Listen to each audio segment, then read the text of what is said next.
everybody, welcome back to another episode of Fix Your Belief Systems, where we talk about the BS in your life, belief systems, and 5 major pillars: relationships, business or career, health, faith, and finances. And so we're going to talk today a lot about some interesting things that I'm not gonna break into it yet, but we're going to talk to an amazing individual, let's say. Today we have a guest that I saw on Instagram and said, man, this guy's doing some amazing things, and I have to talk to him about his life and some of the things that he's doing. His name's Rafa Conde, and he has dedicated his life to the resurgence of the warrior mind. And we talk about a lot about mindsets, which really struck my interest. With 4 decades of martial arts training, tutelage from Zen masters, extensive experience as a DEA, narcotics, and SWAT officer, and to one point in his life, having been an elite Wall Street broker, to call Rafa a modern-day warrior is an understatement. As the CEO and founder of Man of War, he focuses on strengthening the mindset and capabilities of entrepreneurs, CEOs, and leaders from all walks of life.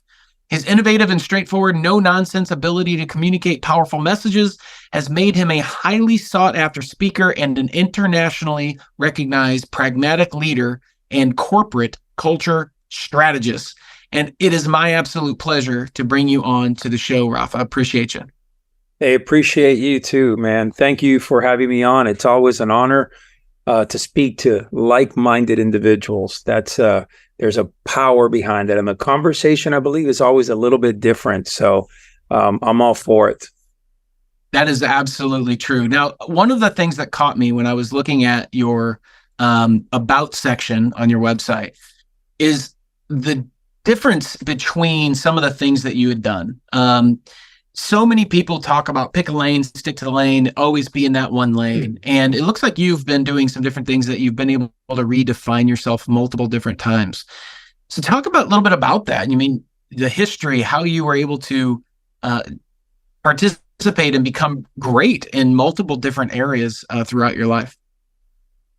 Well, just to start with, I believe that every man will reinvent himself at least 3 times in his lifetime, maybe even as many as 5. All right. And for me, I have reinvented myself a few times. And definitely, I can say that every time that I have reinvented myself, it has been because purpose has really shined the light on me. Something hit me and I said, you know what? If I'm going to live this life, I have to do it focused on purpose. I want to live a purpose-driven life. So for me, my story is one that, like you said, without a doubt, there are so many different parables within, my journey, if you want to call it that, throughout my life. But more importantly, I was, let's put it this way. I went through a time where, as a young man, I was very, very much into living the martial arts, living the martial ways, living a life really that embodied the warrior spirit, living a life that was very connected with Bushido, the samurai. I was studying very deeply Japanese martial arts, and it just resonated with me. So that mindset that I received through training in the martial arts, has stayed with me even till today. But my journey took me, believe it or not, out of all places, to Wall Street.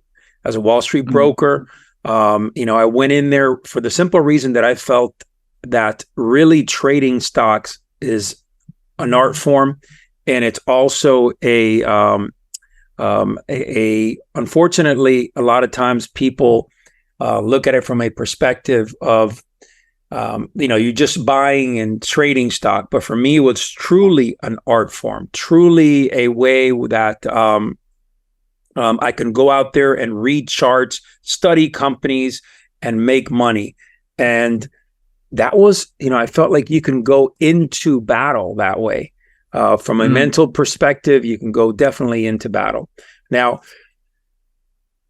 I went into Wall Street not knowing anything about trading, not knowing anything about what stocks were. I just basically studied that, and it was unfortunately a position where, I felt really like I wanted to do something very, very specific. I wanted to not only go out there and make money, but to be the best of the best in the game. And I think right there, though, I think that right there is a key point that people need to take in. You not only went in to make money, you went in to be the best in the game. Now, most people go into things to make money. Yes. They don't have that second part of the mindset.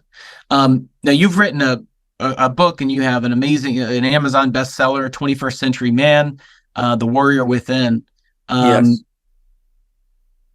Talk to me a little bit about that going in with the mindset of, I'm not just going to try to make money.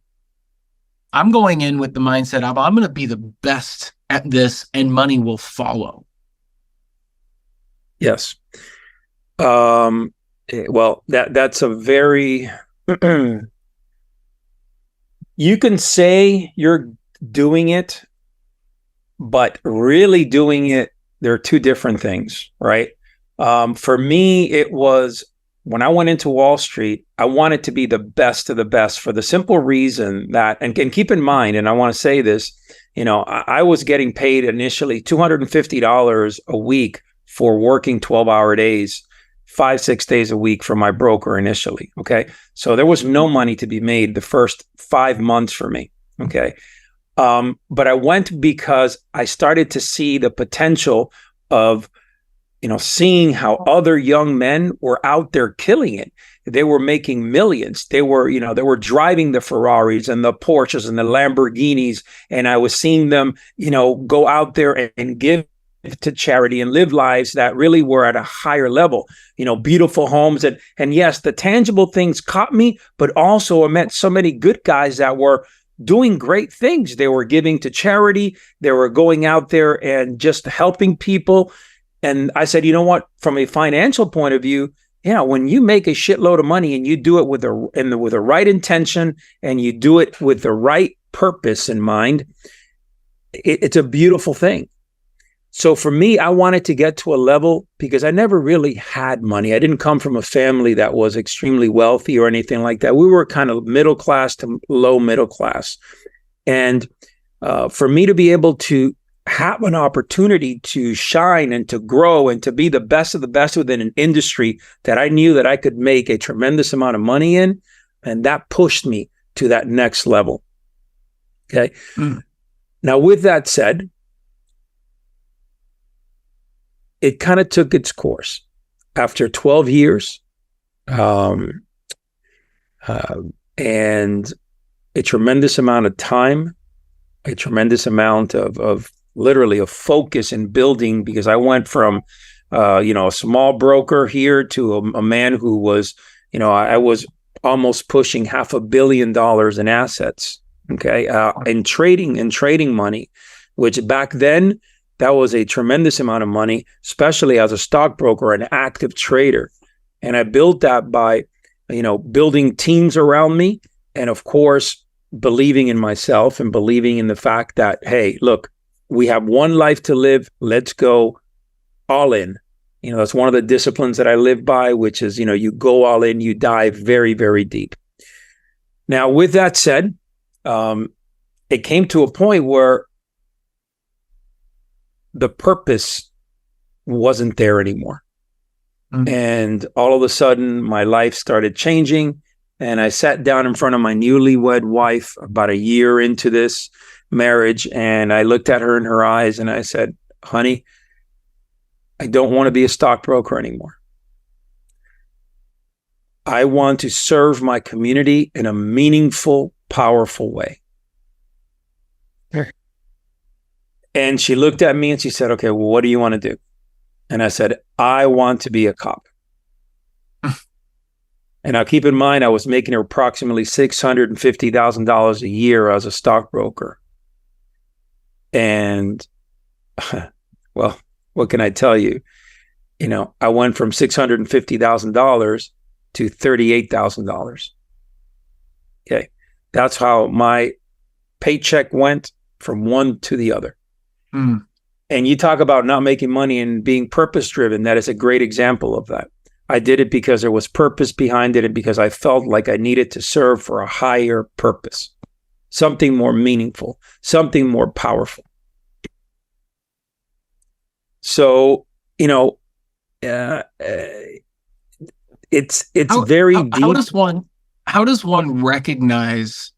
Because I think a lot of people get stuck in that. They get stuck that I have to live up to this facade that I've created for other people. It took some balls to be able to say, this is what I'm doing, especially like you said to your newlywed wife of a year. Say, hey, I have to go where my purpose is. How do you do that? How do you get to the point where you say, I'm going to do this because I don't want to live this fake personality or this facade anymore? Mm. Well, yeah, I mean, it's a difficult question, I mean, that's a difficult question to answer because you have to really start looking at yourself in the mirror and really start seeing who you are.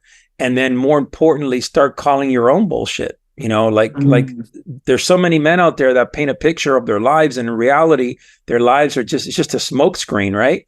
And you have to find yourself. You have to find who you are, what you're about. And as I went into law enforcement, one of the things that stood out immediately was the fact that, in the streets, you can't act the part. You have to be it, because you will get stepped on. You will get, you'll get in the streets, you will get killed if you're not walking in the right direction with your head on a swivel, knowing who you are, believing in yourself, and more importantly, using what the skill sets that you've developed, using them to your favor. But with all of that said, in the end, you're not out on the streets just to whip ass. You're out on the street because there's a purpose, right? You have to live with that purpose. It's about helping the communities. It's about protecting those who need the protection. It is about going out there in the real world and, for me, it was dealing with drug dealers, dealing with men who were, felons that were carrying guns, shooting at each other. I mean, that was my life for 18 and a half years. Wow. And taking that kind of pay cut and putting our family in a situation where, man, we're taking a hit no matter how we like it, whether we like it or not.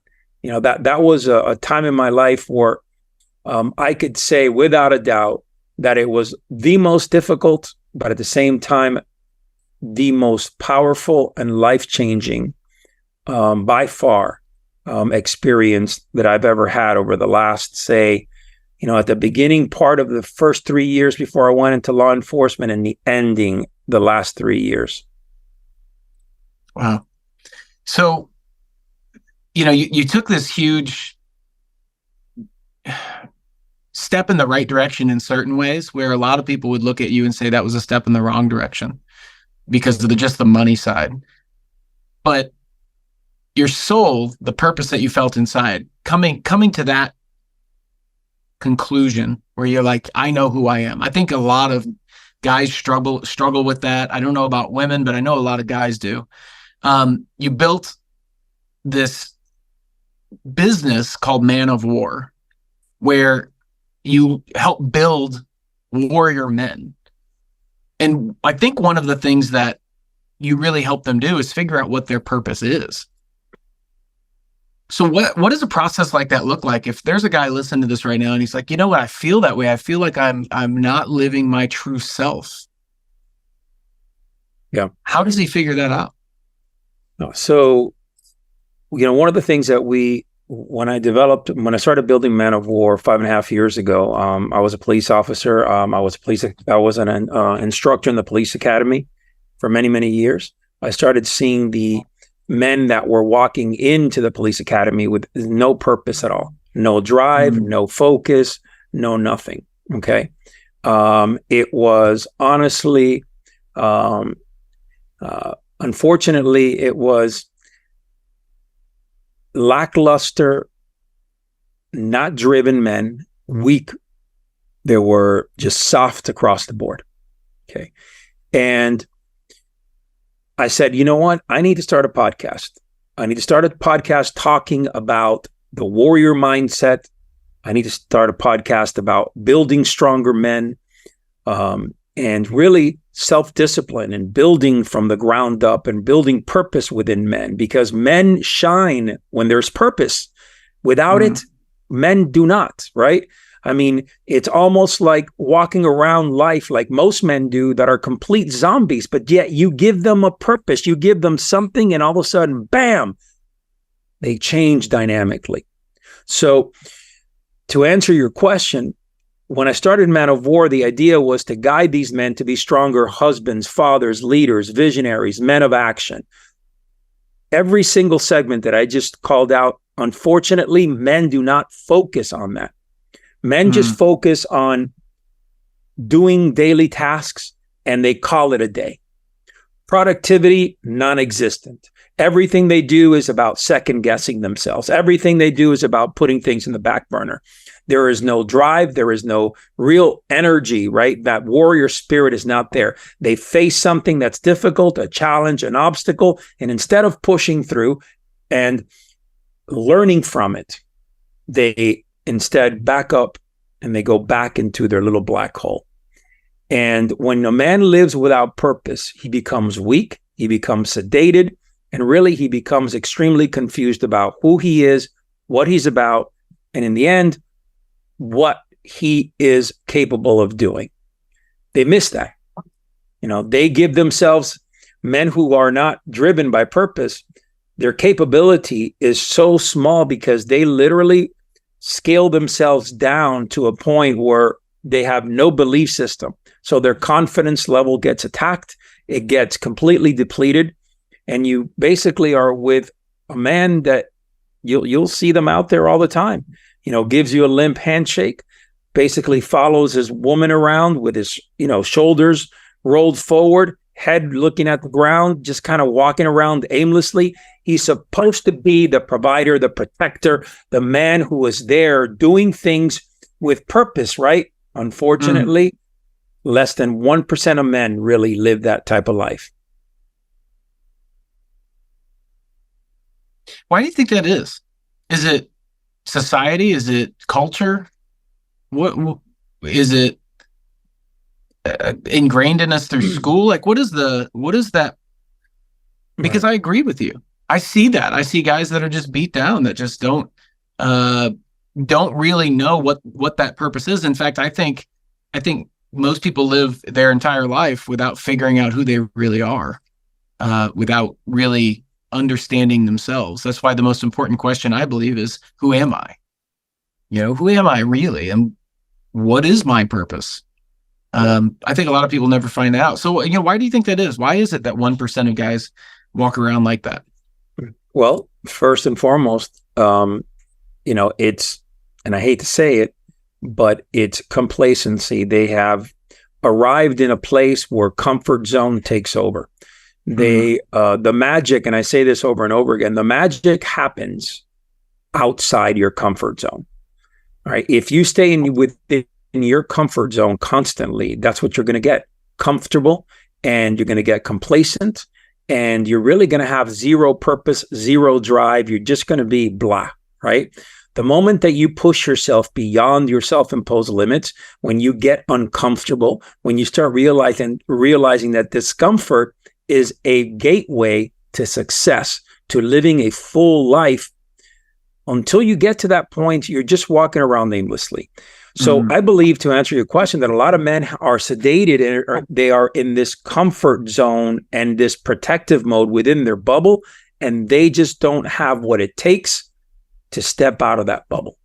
So the more that society accepts men within that bubble, the easier it is for men to conform to that type of life. Yeah, I agree with that. And when you have all your needs met, you don't have to push through. Your basic needs, your survival needs. You have food, you have water. You really don't, you have a house. You really don't have to figure out who you really are. I can tell you some of the biggest leaps that I've made in my life was from when I was the most uncomfortable. That's obviously something people know, but they don't choose to experience. So how do you get somebody to step into that and choose to experience, like, I know this is going to be painful, but how do they identify that pain as something that is useful, that is what I'm going to be able to, to become this new person? I know one of my favorite quotes from Mike Tyson is, "I don't start counting until it starts hurting." Right.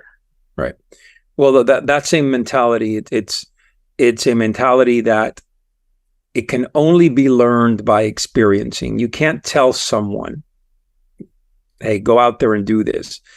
And what I have noticed, and this is probably, I would say, a good 75% of the time, when a man makes the decision to start getting uncomfortable and doing things outside the box, it's typically when he has hit himself against the wall really, really hard, and there's no way but that direction.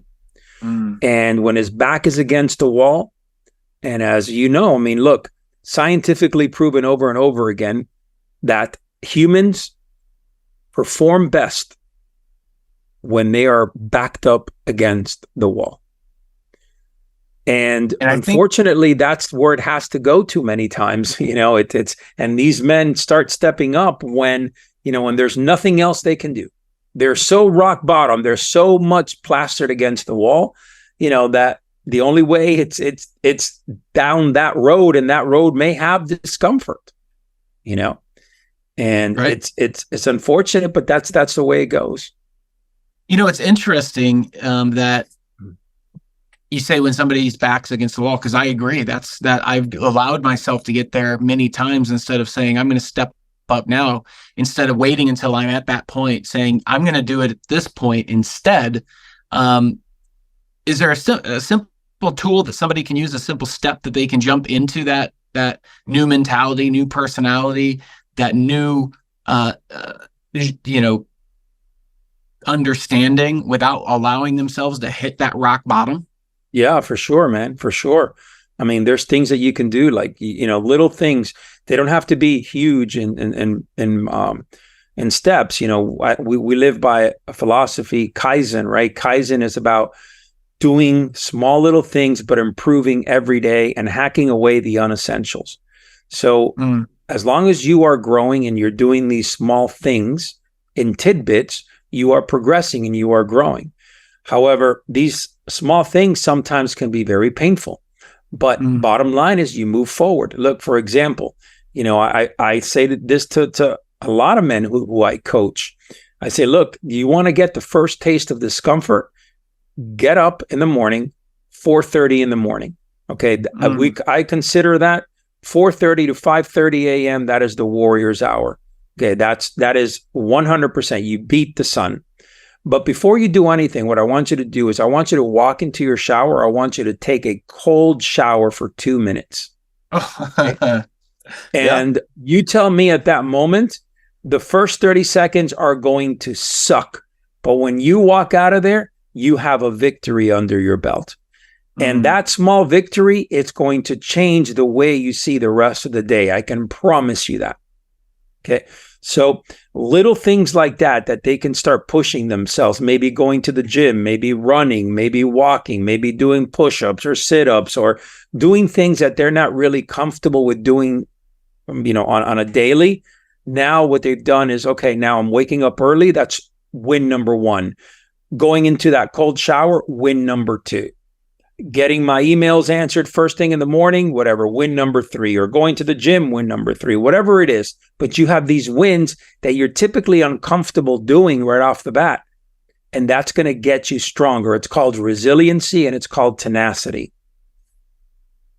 And I love that you're saying small wins under your belt, because I think so many times we focus on the big wins, when in reality, there's a lot of small wins that you can say are adding up to the big wins. Hey, this thing added up to that thing that added up to this thing. And that's one of the things that I really work towards on my own, but try to help other people with as well, to say, hey, look, what did you do today that moved you in the right direction? Because most people focus on the negative. Do you agree with that? Yes, I agree. I think that a lot of people tend to get hung up on the negative, and it's easy to get hung up on the negative because in reality, we're emotional creatures. Not every man can be precisely stoic all the time. So sometimes we get to a point where, it's you're like, man, that sucks, and you kind of dwell on it a little bit. But I believe in stoicism. I believe that you must get through it. You must not be hung on your emotions. You must not, happiness is an emotion. Love is an emotion. Being angry is an emotion. The second that we give it too much credibility, we're going to get hurt one way or the other. Okay. There's always going to be a some type of drop because, we can skyrocket and be in la la land. You have a baby that's born, you're in la la land, you got married, you're in la la land, you're so happy, you got promoted at work, all great things. And all of a sudden something hits you and you are knocked out. Right. So the second that you are spiked up so high, or, you are on the ground, you are busted up, you can't get through anything. You're just, you're maybe recovering from a major surgery or major sickness and you're trying to battle your way out of it. You can't get that low, so if you're capable of staying in that middle range most of your life, man, you can have your peaks and lows, but come back to that middle range and that you will be supremely satisfied and you will live a very, very deep, purposeful life. But we don't live in those lives. We live down here or way up there. But that takes practice. It just takes practice to say, hey, because if you are in one of those highs, you can't live there forever. And you are in one of those lows, the same thing. But people tend to, when they're on one of the highs or they're on one of the lows, they tend to believe that they will be there forever in that high or low.